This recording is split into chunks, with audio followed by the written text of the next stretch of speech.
வாமா ஆலியா, வா வா, வந்து உக்காரு, சாப்பிடலாம் வா.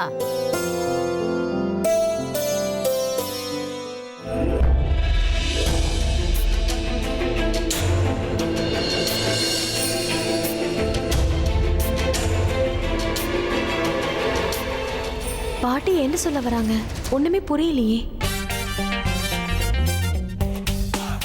எல்லாரும் இங்க தான் இருக்காங்க. இதான் நல்ல சான்ஸ். எல்லாரும் முன்னாடியே மேட்டர் ஓபன் பண்ணா லேடி ஹிட்லரால மறுக்க முடியாது.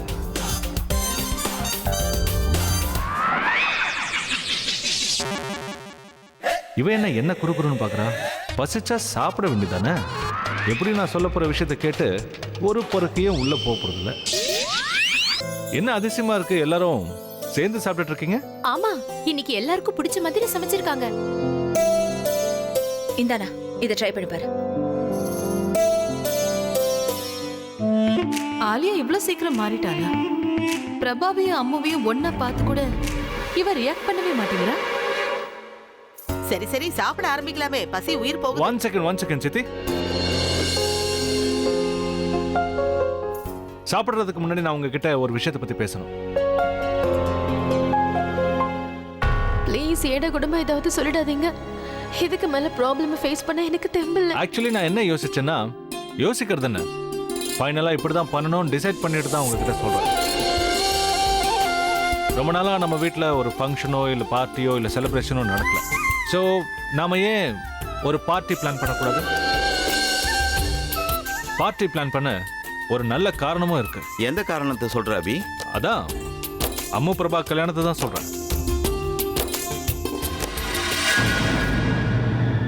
அவங்க நம்மள கல்யாணத்துக்கு வேணா கூப்பிடாம இருந்திருக்கலாம். இருந்தாலும் அந்த சந்தோஷத்தை கொண்டாட நாம இல்ல, அந்த சந்தோஷத்தை கொண்டாட நான் என்ன யோசிச்சிருக்கேன்னா, அவங்களுக்காக ஒரு கிராண்ட் ரிசப்ஷன் வைக்க போறேன். ரிசப்ஷனுக்கு நான் இந்த ஊரையே இன்வைட் பண்ண போறேன். ஊர்ல இருக்கிற யாரும் இந்த மாதிரி ஒரு பார்ட்டியை பார்த்திருக்கவே கூடாது. அதுக்கெல்லாம் நான் இன்னும் பேசி முடிக்கல. இந்த செலிப்ரேஷன் அப்படியே என் கான்சர்ட் மாதிரி இருக்கும். அதுல பாட்டு, டான்ஸ், செலிப்ரேஷன், பார்ட்டி, ஃபன் எல்லாமே இருக்கும். பிரபா என்னுடைய பெஸ்ட் ஃப்ரெண்ட். அவனுக்காக நான் பெரிய லெவல்ல ஏதாவது செய்யணும்னு ஆசைப்படுறேன். அண்ட் என்னோட இந்த டிசிஷனுக்கு யாராவது மறுப்பு தெரிவிச்சா அவங்க தான் என் லைஃப்லயே மிகப்பெரிய எதிரியா இருப்பாங்க. லேடி ஹிட்லர், எதை சொல்ல வந்த? இந்த ரிசப்ஷனை நடத்த பணம் யார் கொடுப்பாங்க?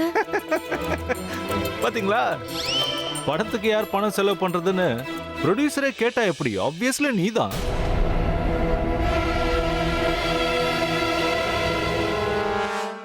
இது உன் தங்கச்சியோட ரிசப்ஷன். நீ தானே அவங்க ரெண்டு பேருக்கும் திருட்டுத்தனமா கல்யாணம் பண்ணி வச்ச. சோ இந்த செலவழியை நீ தான் ஏத்துக்கணும். வாட்ஸ் ஐ? ஆமா ஆமா அபி, ஐ எம் சாரி, இந்த ரிசப்ஷன் நடக்காது.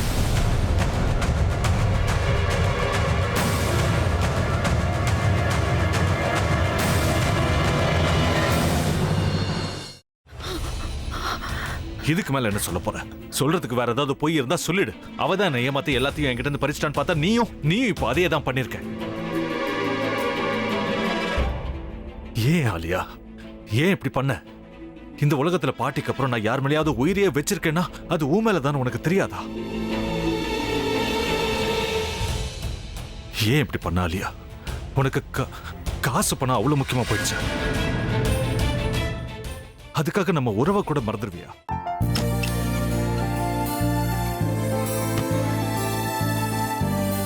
சக்தி சக்தி, ஒரு நிமிஷம்.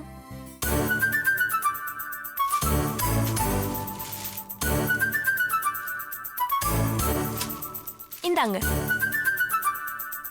என்ன இது? உங்களுக்கு பிடிச்ச பிராண்ட் செப்பல். இது என்ன, நான் தலையில வச்சுட்டு தூங்கணுமா? சரி, அதை விடுங்க. இங்க பாத்தீங்களா, டைம் பீஸ். இதோட அலாரம்க்கு தான் நீங்க டெய்லி எந்திரிக்கணும். அதெல்லாம் என் மொபைல்ல இருக்கு. முத்து,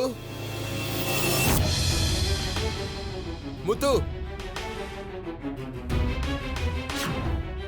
என்னடி இவன் முத்துன்னு ஒருத்தைய உருவாக்கி விட்டான். செல்வியை மறப்பான்னு பார்த்தா எப்ப பார்த்தாலும் முத்து முத்துன்னு கூப்பிட்டு இருக்கான்.